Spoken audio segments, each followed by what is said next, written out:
how do you get people to stop looking at the specific threat, the inanimate object or the actual object that's threatening, and then get them to transition their vision to the specific point that they need to end that encounter as quickly as possible? Matt, I think you and I have talked about this before. Would you do me a favor and start with it, and then I'll explain the drill that we've been doing with people, because I don't know if it works or not. Yeah, so I think, you know, it's, for me, the vision, like over the years, shooting, I try to dumb down, or not dumb down, or simplify what we're training, right? And I think the two foundational skills you have to focus on, it's grip and vision, right? And they're both equally as valuable when we talk about this performance way of shooting. The explanation on the vision side, right, is, for me, I try to initially talk about grabbing very, very small parts of the target, right, looking small, and then you're getting people to understand through different cues that they need to be paying attention to, and then understand how the result is affected by what their vision's doing, right? And you start initially, like, I'm a big believer in the, hey, we're gonna push them in the deep end, and then we'll start giving them floaties to learn how to swim, right? And you can use, you know, the visual aiming markers. I know Ben has done a lot of work with that, but at some point that's a training wheel, right? You give it to them, now they can feel it, they've heard all of the cues, they've seen the mistakes, they see what happens when your vision is not as tight as you want it to be. Now I give you something that's going to force you to make it tight, and it's through, like, kind of an inductive process, going through this many reps, you know, within kind of guided practice or coached practice.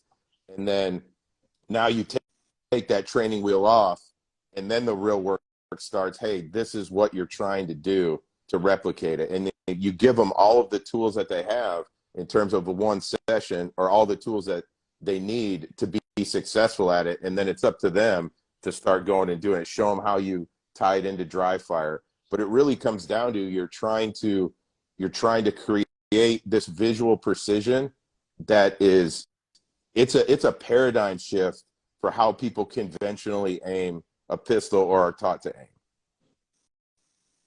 Yep. And I think it goes back to the instructor side. You have to have guys that understand it to a pretty decent level, and then guys that are working at developing their own things. Because what I see for myself is the way that I explain things changes based off of what I'm experiencing in my own training. Yeah. Mike, you got anything? I'm kind of restate the question. I'm not sure that I'm So he was asking about how to get someone's gaze off of the inanimate object, like seeing the gun come up when they're doing sims, when they're doing that, everybody gets shot in the hands because the eyeballs are on the gun. Like I've shown you guys a picture we had on the range with a robot that'll chase you and it has the knife. Yeah. And we've had people put bullets through the blade at like thin wise, like zip through the actual edge of the blade, 2 rounds in a row through a knife, because their eyes were so precisely locked on it when it came after them. So they understand. They don't even realize it, but they understand visual focus. They're not using it right. Yeah, the knife or the gun teaches you real quick that, like Ben says, like, for better or for worse, the bullets are going where we're looking at. Yeah. The question was, how are we going to take people? And I understand completely what Matt's saying. You start here. They've got to be able to accomplish the task first. Then we start showing them how to use those tools visually by transferring the vision. That's the threat. Here's what I need to do to stop the threat, not just staying fixated on it. So what do you got as far as getting people to not fixate on the threat? First, what you said, you got to identify that, that they have to understand what's actually happening. And that's visual focus used in the wrong spot. What they're doing at that one snapshot in time, they are 100% focused, which is why they're actually hitting exactly where they're looking. Once they understand that, then you take that and go, listen, now we want to do it on just a target, like Matt's saying. Just so now you've refined that skill. The next step is putting them in. I mean, the way I did it from, at the unit and stuff when we first started out was there are targets, and targets have little hands and guns and all that shit. And when you push people at a high rate of speed, they'll shoot. They'll shoot in the hands. They'll shoot the gun initially, and that gets scored as a miss. That's just considered like, this is not, you weren't trying to shoot the gun, you were staring at the gun, and that has to be reinforced in training. There's only way, it's a mental thing. It's the ability to go to identify this individual meets the criteria for engagement because of that item. That end engagement begins. That item is no longer, that's not a part of it anymore. We've already decided it's shoot. Now, where's the best place to shoot? There's got to be a separate thought process. You've got to go, do you meet my rules of engagement or my use of force requirements? Yes, because of that. We're done there. I don't need to look at that anymore. That's not, now the problem is, what is the ballistic solution to stop that? So it's got to be separated. From what I've seen, the only way to do that is to have that in the training in two-dimensional initially, you know, with paper targets. And anytime when they're pushed at a high rate of speed, if they start to look and shoot at it, okay, they're counseled against that. And then force on force is the other. You know, you have to watch people say, listen, look who you're hitting. Look who you're hitting in the hands. Look at the number of people with paint marks on their hands. This is what's happening. And then that has to go back to the range and has to be trained on again. I mean, once you understand the visual focus piece, you shoot where you look, that you got it. Now it's a matter of managing that so that you can separate evaluating this individual to meet your use of force requirements and going, yes, they meet the requirements. Now it's the shooting piece. Okay. And now I need to find bullets in and put bullets in it, not where I'm looking already. And I think that a lot of that has to do with fear. A lot of that people get spooked. I don't mean fear in any term. Like you're like, oh, I mean, I'm scared. Everybody here's scared. Oh fuck, you've got to be able in that millisecond to run the program and go, that tool meets the criteria. This individual is the problem, and I need to stop them. And see, if they can hit the gun, then it's not a marksmanship issue. It's a thought issue, and then you've got to attack it at that. Once they understand you're hitting a gun really well because you actually understand visual focus and visually focused shooting. Now we're going to take that and separate it. There's an understanding piece that I think has to be addressed, and it has to be reinforced on the range, and all the instructors have to know it. Yeah, I think if you transition from having a 2-hour conversation about how to press the trigger, have a 2-hour conversation about vision, right? But it goes back, you have to have guys that understand that, yes, you know, that are teaching it and that they understand like kind of the concepts of why it's important, and then understand like how to get to the end state, and also getting guys to realize like this is a continuous like evolving thing. It's never like, oh, I'm as visually precise as I need to be, right? And it's more than just, you know, this is the drill that I use to do this, right? It's not about the drill. It's about your objective assessment of what you're doing in any drill you're shooting, right? Because the easy answer that guys do, they'll say, if I want to be more visually precise, I'm going to make the target much, much smaller. And that is, I don't think that is the answer. Right? So either. You know, shooting dots or things like that isn't what you're talking about. Is you need to become very, very proficient at grabbing different parts of the target, right? If you take a practical approach to it, like step one is I'm identifying where the target is. Step two is I'm looking at the target. What kind of target is it? Oh, it's a tuxedo. There's a huge no-shoot there, right? And no-shoot targets are the best for this. Yep. Step three, where do I need to look? Where do I want the bullet to go on that no-shoot target? Because there's time, you know, depending on how hard partial it is, going into the A zone isn't the right answer. Yeah.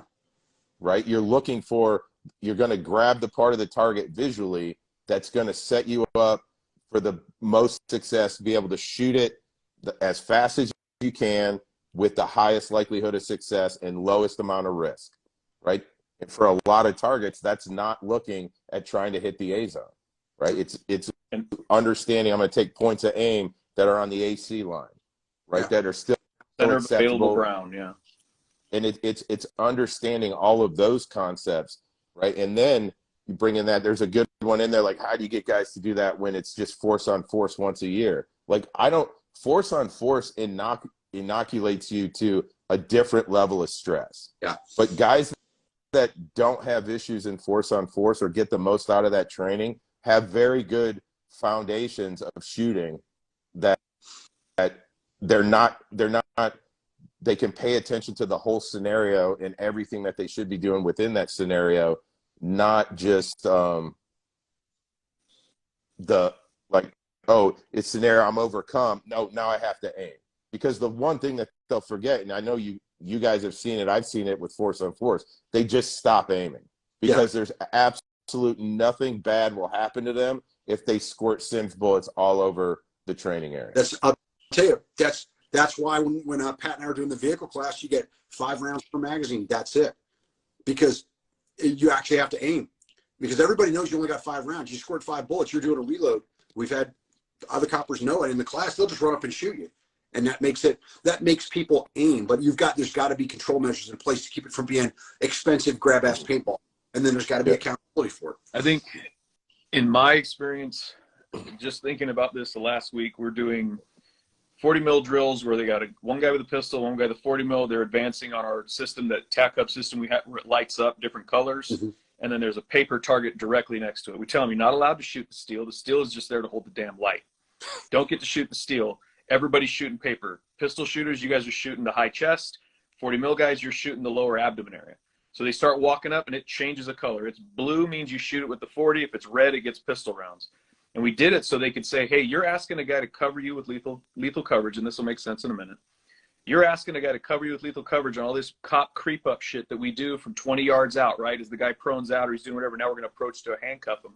You're 20 yards out walking up. When he pulls up with a gun, what in the fuck are you actually going to do about it using your gun? Are you capable of doing it? Are you capable of staying together as a team? Is everybody just going to run apart, or is everybody going to start blasting? So we had them do it, and they realized their accuracy was poor at best, only walking and from 15 and in when they actually get the threat, right? They're hitting this humongous Delta Charlie zone in the upper chest with the pistols, and the 40 guys are doing okay because they have the one shot. They know they're supposed to go and whack. I'm hitting it because I have lethal coverage. We also had people shoot the steel. We told them don't shoot it, but that's where the light was. Yeah. Light, shoot, bang, they hit the steel. It's not a big deal, but it's like, that isn't what you're supposed to shoot. And they're like, fuck, all right. Our really good shooters, guys who compete, guys who realize that the no shoot overlaid across your shoot target is not scary at all. It just means you have a smaller brown target to shoot. And where you usually see those impacts on those no shoots, where is it at? It's within about an inch of the edge, right? That's where you usually see people hitting it. And I don't know if you guys agree, but I don't think it's because they're missing and hitting an inch into the no shoot. I think it's because that's precisely where they were looking when they started shooting, because that's what they're worried about, is that line. The ones that when I hit, I was shooting it yesterday, exactly what you're saying. The contrast, I had no shoot crossed over. Where I hit the no shoot was right on the line. I could see the contrast of white and brown. It caught my vision just as I broke the shot. And they're two right on, just two breaking the freaking no shoot. Yeah. But that's the visual thing. Guys, once they get good at that, again, everything just comes back to a basic shooting problem. If you're good at shooting and you're able to do it, it's just easier for people to process that information. People who shoot poorly or have a lower level of skill at it, and they don't have a really good innate hard skill, they're going to struggle with it anyway. I don't think you can train it out of them. You just got to train them to shoot better. Am I way off base with that? I don't think you are, but people don't like that answer because it's the hardest thing to do.